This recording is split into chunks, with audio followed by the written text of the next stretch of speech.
Boa tarde. Vocês me escutam? É diferente assim a gente falar sem ouvir e tal. Bom, legal. Vamos falar então hoje um pouquinho sobre os efeitos de malware, né, dentro de um ambiente em cloud. A gente está falando de cloud, vocês falaram aí, vocês assistiram sobre IAM, misconfiguration, várias outras coisas. Então eu vou dividir basicamente o nosso bate-papo em 3 partes, tá bem?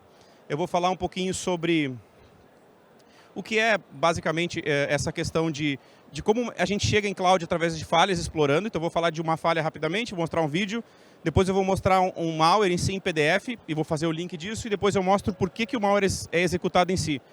O malware, para ser executado, basicamente o que ele precisa ter é uma permissão dentro da onde ele vai ser executado. Então vou falar sobre o IAM, mas bem rapidamente, tá bom? Então quem sou eu já foi falado aqui, mas basicamente neste momento, né, eu trabalho como pesquisador de segurança e embaixador, advocate do Senha Segura. Senha Segura é uma empresa brasileira que desenvolve tecnologia para o mundo, neste momento de PAN, que é um acrônimo que significa Privileged Access Management, e nós estamos desenvolvendo soluções para Cloud Security nesse momento. Tá? Então, no final, eu vou fazer uma proposta para vocês, se vocês puderem nos ajudar, principalmente a testar um projeto que a gente está fazendo, eu vou compartilhar com vocês. Tá bom? Outra coisa, eu fundei essa empresa de tecnologia, que nada mais é do que uma empresa que desenvolve pentest, faz pentest, AppSec e tudo relacionado à cibersegurança, tá bom? Eu participo de alguns projetos da comunidade, então, basicamente, não foi? Agora foi, pronto. Hackers Not a Crime é um projeto americano onde a gente fala sobre o conceito de hacking, tá? Que nada mais é do que a gente usar a nossa criatividade para descobrir falhas e, claro, auxiliar as empresas. E quando a gente vê, o hacker atacou uma empresa, está errado, é um conceito errado. Na verdade, é um criminoso que fez isso e precisa pagar. E aí a gente vai falar, as leis no Brasil, as leis no mundo, blá, blá, blá. Faz sentido, mas o projeto é para desmistificar o conceito de hacking, tá? Não vou entrar em debate aqui sobre cursos de hacking e essas coisas todas, que você já deve ter ouvido falar na internet, mas não vamos falar sobre isso, que ninguém quer tomar processo, não é? Muito bem. Snyk, antes disso, esqueci de falar, é uma solução SAST open source, também sou embaixador desse projeto, tá no mundo, e a gente participa, quem quiser depois a gente pode falar. E se vocês quiserem escrever artigos para publicar lá fora em inglês, eu participo da staff aí para analisar os artigos e também tenho o curso desse pessoal aí. Beleza? Então, propagadinha básica, tirem foto, vou montar para minha mãe depois, ela gosta disso. É em inglês, ela não entende porra nenhuma, mas ela acha que eu sou importante, é o que vale, não é? Beleza, show de bola. Seguimos. Então, basicamente, antes disso, eu vou botar todo mundo na mesma página. O que é uma ameaça? Porque a gente está falando em cloud, talvez não se falou de segurança, talvez se falou, mas uma ameaça, basicamente, não é uma definição do Felipe, é dessa ISO, dizendo que é algo potencial, um incidente potencial que pode causar alguma coisa, certo? Que tipo de coisa, Felipe? Um ataque de software, basicamente.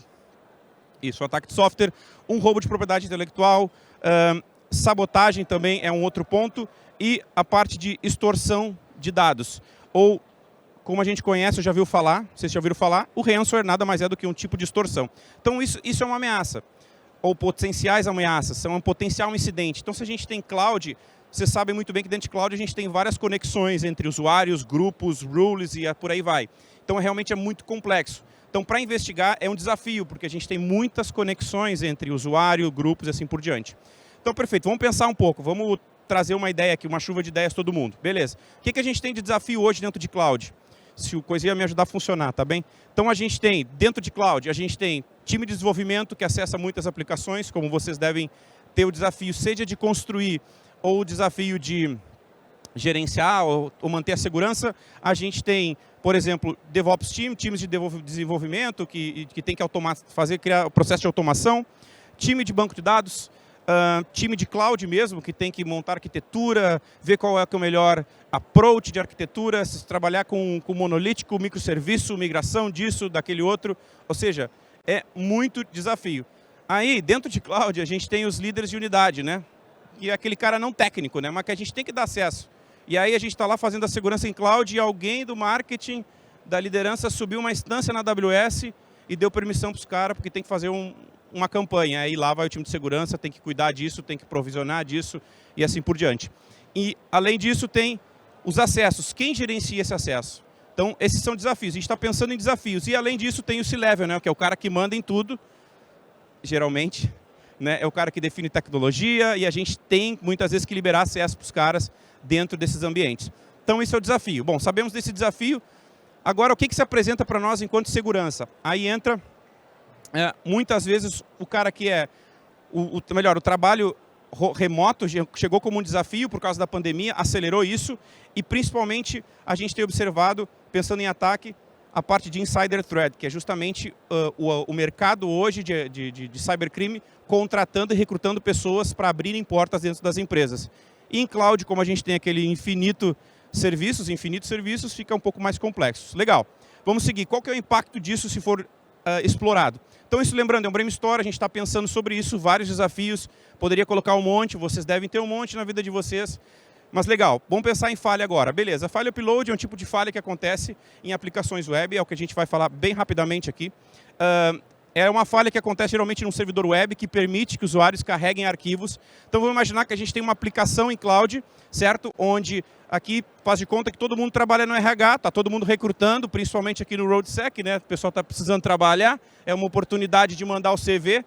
Então, tu tem uma aplicação bonitinha com o quê? Um botãozinho de upload para tu botar o teu CV lá dentro. Então, isso é um tipo de aplicação. Ou então, tu tem uma aplicação financeira, tu tem que receber aquela nota fiscal para pagar.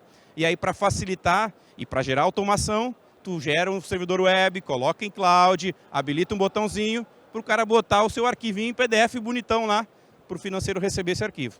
Então, perfeito. Se a gente tem esse tipo de falha no ambiente... Está um pouquinho demorado, enfim.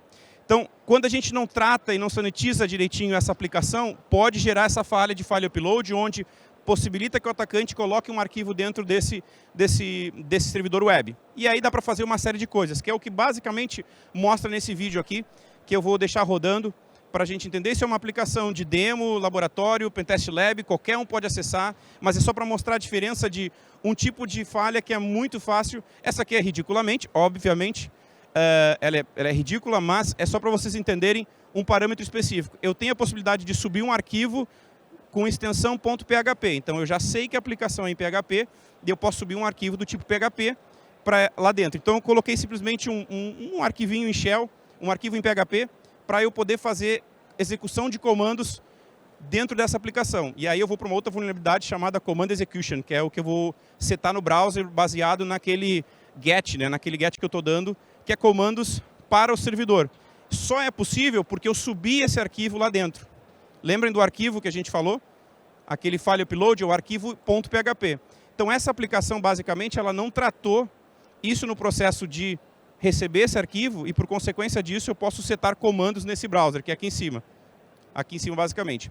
E, além disso, ele segue umas outras falhas que ele te dá o caminho, né, o path, dentro da aplicação, o que facilita a gente saber aonde foi baixado esse arquivo, certo? Então, esse é um tipo de falha que acontece web. Hoje em dia, quando a gente fala de cloud, tu vai ter que provisionar, né, uma aplicação web, então tu pode provisionar isso, que tu vai ter que dar acesso para o usuário, tu vai colocar a infraestrutura clássica, joga para uma DMZ, mas tu tem que organizar isso dentro de cloud, tu vai liberar isso, certo? Então, vocês percebem, conseguem ver no vídeo que eu estou dando comandos, eu sei onde está o arquivo, e aí a gente vai para o exemplo 2. O exemplo 2, eu tento colocar o mesmo arquivo, .php, mas ele vai me dar um erro ali, ó. Quando eu subir, ele está dizendo no PHP. Ou seja, ele tem uma tratativa nesse momento na aplicação, que ele não aceita PHP. Só aceita outros tipos. Então, quando a gente fala de file upload, ele tem vários tipos de arquivos que tu pode subir, desde PHP, PDF, depende muito da aplicação. E aqui eu sigo mostrando que eu só fiz uma alteração, basicamente, na extensão. Eu não mudei a estrutura do arquivo. Ele integralmente é um PHP, mas eu só fiz uma alteração aqui para enganar a aplicação, nesse caso.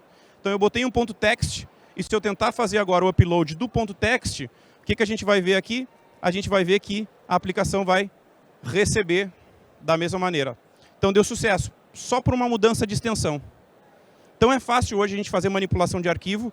Basicamente, quando a gente fala de malware, várias ferramentas que analisam um tipo de arquivo, que é um arquivo binário, ele vai fazer uma análise do primeiro campo chamado Magic Number, ou das iniciais ali, que é a identificação dele. Obviamente tem uma série de regras para vários tipos de arquivo, mas ele faz essa análise.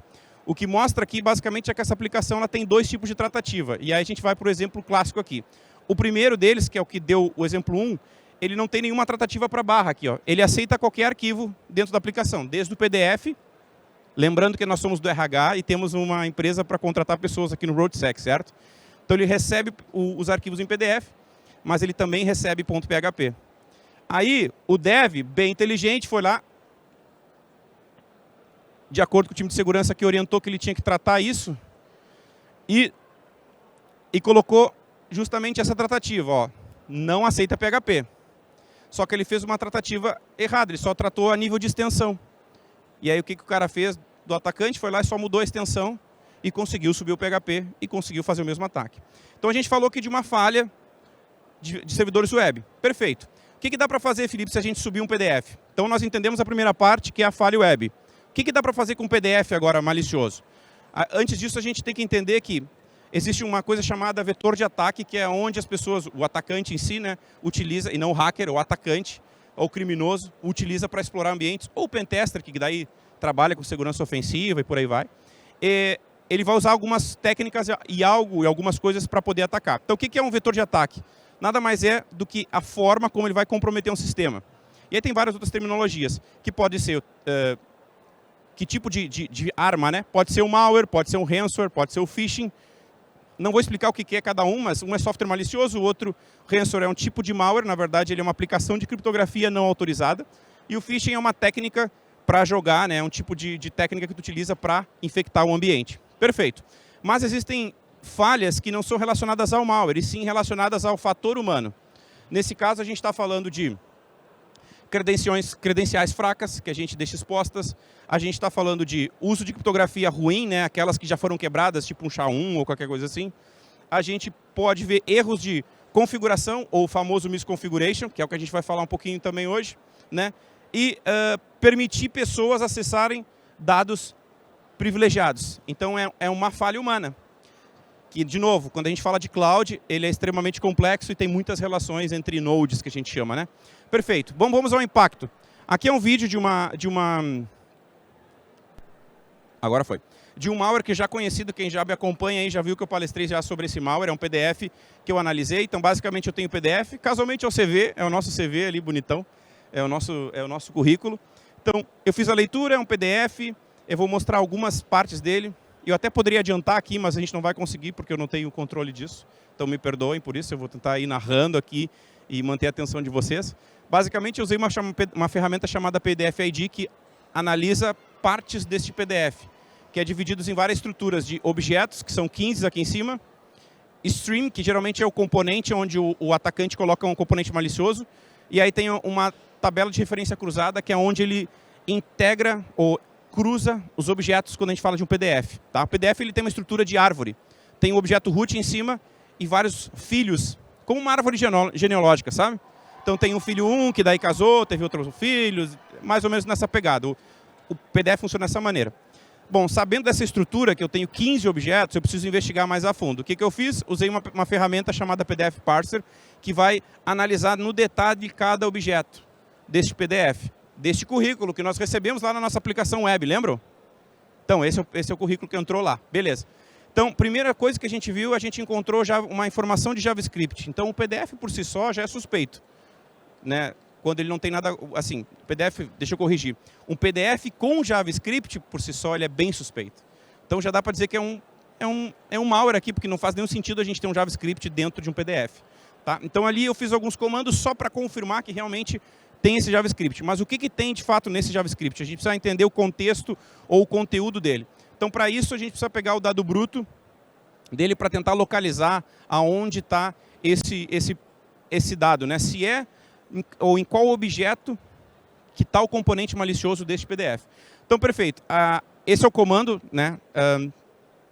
-w ou -run, que é pegar o dado bruto dele mesmo.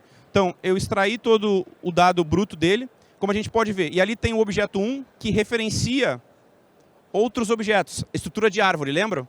Então, o objeto 1 tem essa estrutura embaixo dele. E depois começa as suas devidas ramificações. Aí a gente percebe que aqui tem um item chamado OpenAction. O que significa OpenAction? Que está ligado com o JavaScript. O OpenAction nada mais é do que a execução automática do arquivo quando ele é aberto, ou quando ele toca no disco. Ou seja, quando o arquivo é uploadado, né, para dentro da aplicação, ele precisa tocar no disco e ser aberto. Quando alguém abre dele, ele roda uma função automática. Isso significa o OpenAction. certo? Então significa que vai rodar o OpenAction sem ninguém ter que interagir de novo. E vai usar o quê? Tem um JavaScript interligado a ele. Então, tudo isso é automático rodando. Então, esse JavaScript vai rodar quando ele for aberto. O que vai rodar lá dentro, Felipe? Temos que buscar essa informação. Aonde está esse JavaScript? Percebam que aqui a gente tem as conexões entre as árvores, lembra? Os filhos? Dos vários objetos. Até aí tudo bem, nada tão relevante. Objeto 10 que referencia o 12. Né? Ali dá um sinal de JavaScript. Aqui tem o primeiro string que a gente tem que olhar. Tem que explorar mais ele para tentar encontrar detalhes. Objeto 12 referencia o 13. E no 13 a gente tem um streaming aqui que tem um conteúdo que é maior, né? Um sizing ali que a gente chama, né? Ele tem um streaming e o length dele, o tamanho dele, é maior. Então a gente precisa explorar o conteúdo interno deste PDF, deste streaming específico, objeto 13. É ali que está a referência que a gente precisa encontrar. E nesse objeto 13 tem um JavaScript, que é o que está escrito aqui, ó. Se vocês observarem, então esse é o objeto principal que a gente precisa buscar lá dentro, né? Ou seja, eu preciso investigar o objeto 13, que ali tem o streaming e ali está o JavaScript, que vai estar linkado com aquele OpenAction. Lembra do OpenAction o que é? É a ação automática. Perfeito. Então é isso que a gente precisa fazer, precisa buscar essa informação do objeto 13. Terminei de ver todos os objetos aqui, objeto 15, agora eu preciso investigar esse objeto 13, que é onde tem esse JavaScript. Perfeito. Aí existe uma outra ferramenta chamada PDFTK, que ele tem, através dessa ferramenta tu pode gerar um arquivo PDF comprimido, ou tu pode descomprimir um PDF, ou tu pode juntar dois tipos de arquivos em PDF. Pode fazer um merge entre eles, né? É manipulação de PDF, basicamente. Então, como vocês podem ver, é uma ferramenta, né, open source que tu pode mexer, ali tem algumas informações, blá, blá, blá. E tá ali o mais importante. Eu quero fazer um uncompress, eu quero abrir esse arquivo porque tem um streaming lá dentro. E aí, através dessa ferramenta, eu consigo abrir o conteúdo disso lá dentro. Certo? Então, perfeito. Vou justamente buscar esse output, tirar esse dado lá de dentro, certo? Então, tirando esse output, joguei para dentro de um arquivo que eu chamei dump.txt e setei o parâmetro ali chamado uncompress para abrir esse objeto 13. Ou seja, vamos lá ver o que tem lá dentro. Vamos agora ler basicamente o que tem nesse arquivo dump. Um catzinho básico só para abrir o arquivo. E vamos subir para ver. E aqui a gente encontra o conteúdo deste JavaScript, que nada mais é do que um JavaScript ofuscado. Ou seja, que é a primeira técnica usada pelo atacante. Ele ofuscou esse código para esconder e para dificultar o processo de análise. Então, obviamente, eu não fiz isso assim como eu estou falando para você, sentando, conversando. É quase um processo de CTF, que a gente chama, né? O Capture the Flag, tentativa e erro. Tu vai tentar outro, ver o que é, pesquisa na internet, tenta entender alguns parâmetros.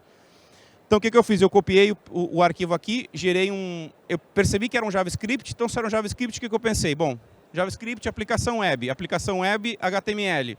Então, eu encontrei um parâmetro eval aqui que a gente podia alterar e criei esse script HTML para eu expor essa informação, para eu desofuscar essa informação aqui para um browser. Certo? Por isso que eu usei o documento write lá, para no final do parâmetro eu fazer a leitura desse JavaScript. Então aqui eu estou basicamente desofuscando ele, porque ele tinha uma técnica de ofuscação para esconder o JavaScript, e eu estou fazendo o reverso, né? Desofuscar isso. Então, perfeito. Fazendo isso, e aqui não dá para ver muito, mas ele tem uma sequência meio lógica assim, de números e letras, assim. Não sei se dá para perceber daí, mas ele tem uma sequência números, letras, números, letras. Não é algo sequencial, mas é uma característica entre aqueles parênteses ali que me chamou a atenção. Perfeito, salvei o arquivo do tipo sample.html, dei permissão de execução na minha máquina, então percebam que para eu executar algo na minha máquina, ele tem que ter uma permissão, certo? Então, para qualquer coisa, para o ataque funcionar, tem que ter uma permissão. Dei permissão de execução nele, aqui basicamente, chamei ele no Firefox para eu fazer a leitura disso, para eu entender, para eu entender o que ele vai trazer para nós. E olha só que interessante, ele traz aqui um payload. Para quem não sabe, payload é um pacote, é um código que eu descarrego na vítima e esse pacote é responsável por fazer a comunicação reversa com o servidor do atacante. Então, na prática, esse JavaScript descarrega um payload na máquina e esse vai fazer o contato reverso com o servidor do atacante. Então, lembram da aplicação? Eu baixei o PDF lá dentro, tocou no disco. Ao tocar no disco, ele roda o JavaScript automaticamente e devolve o acesso para o servidor do atacante. Até aí, temos um caminho já feito pelo atacante. Então, o que a gente pode tentar fazer? Tentar descobrir aonde está o servidor do atacante. Isso para entrar mais no detalhe, né? Mas pronto, eu não vou entrar nos detalhes porque a gente não tem muito tempo. Vou para a parte do IAM. Então, a gente entendeu o quê? Quem quiser ver depois o resto, dá para ver, tá? Tem a minha página web lá, filipepires.com, tem todo o vídeo certinho, eu paro, explico e tal. Mas basicamente é isso. É um PDF que toca no disco e abre uma conexão reversa. Lembram aquele ataque que eu mostrei do file upload? Então, colocou ali dentro, bateu no disco e fez o contato com o atacante. Mas para ele executar lá dentro, ele precisa de uma permissão. E aí entra o IAM, que é um serviço da AWS, que vocês conhecem bem, ou talvez não conheçam, mas que permite que o usuário gerencie vários serviços e tenha acesso a vários serviços na AWS. Né? Que tipo de elementos que ele tem lá? Tem a versão, quando tu escreve no arquivo JSON, né? Tem a versão, o statement e várias outras informações. E principalmente para nós, enquanto segurança, e que para o ataque funcione, ele tem uma action, que é o importante. E claro, o recurso que é onde ele vai acessar, mas a action é o que vai definir se ele vai acessar ou não. Então, perfeito. Então, aqui é um exemplo que não está muito claro, mas é um padrão da própria AWS. Isso aqui não fui eu que criei, é da AWS mostrando. E percebam que toda policy ela tem uma versão e tu pode utilizar até 5 versões. Se não alterou, né, porque a AWS altera as coisas rapidamente, né? Até então era 5 versões default. Tu podia usar até 5, depois tu tinha que deletar uma e substituir pela outra, mas era até 5. Então é assim que funciona. Perfeito. Aí vem o racional e o raciocínio, ou o pensamento, ou o brainstorm, ou qualquer coisa que vocês queiram falar ou pensar. Tá?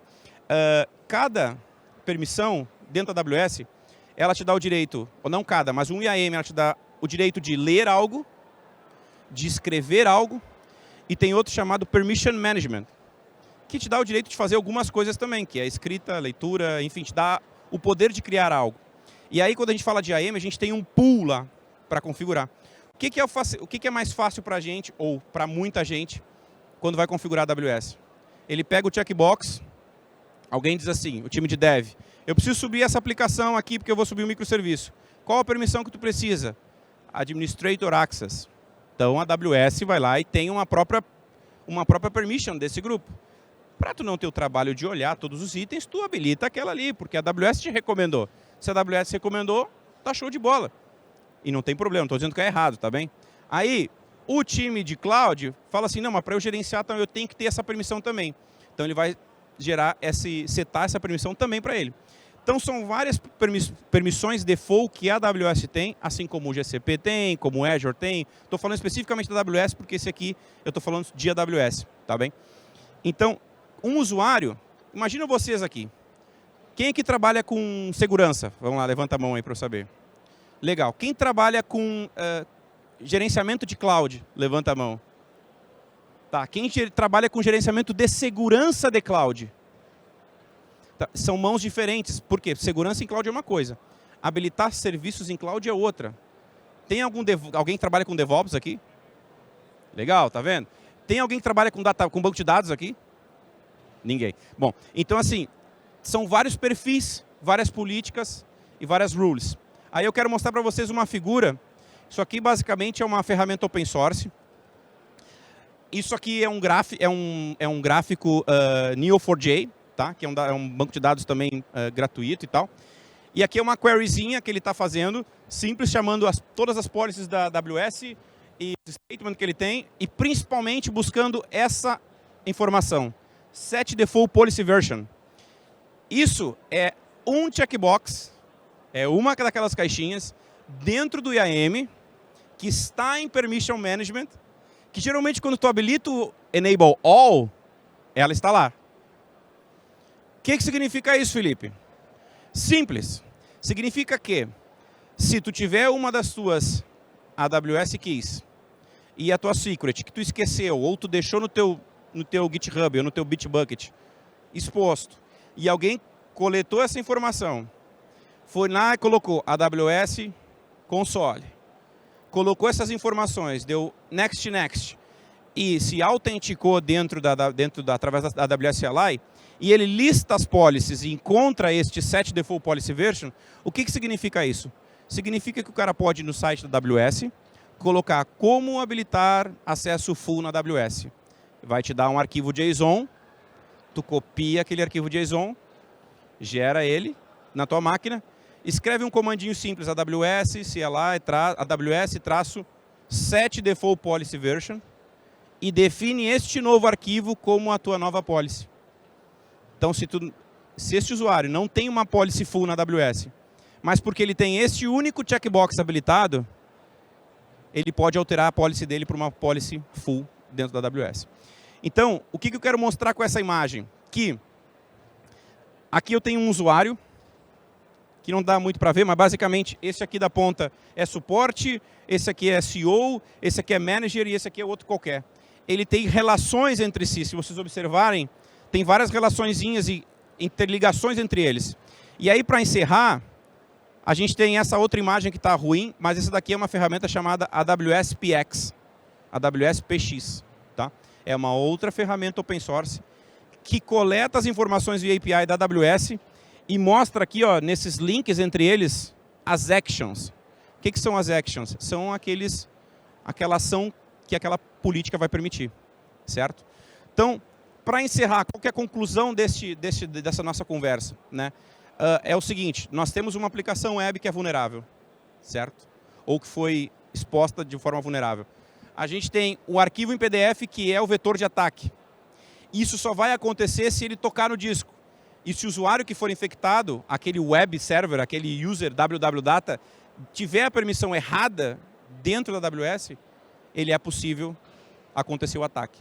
Então, no final do dia, no final do evento, nós entendemos que todo ataque ele só é possível baseado na permissão que aquele usuário está executando. Só que esse usuário tem milhões de relações entre outros.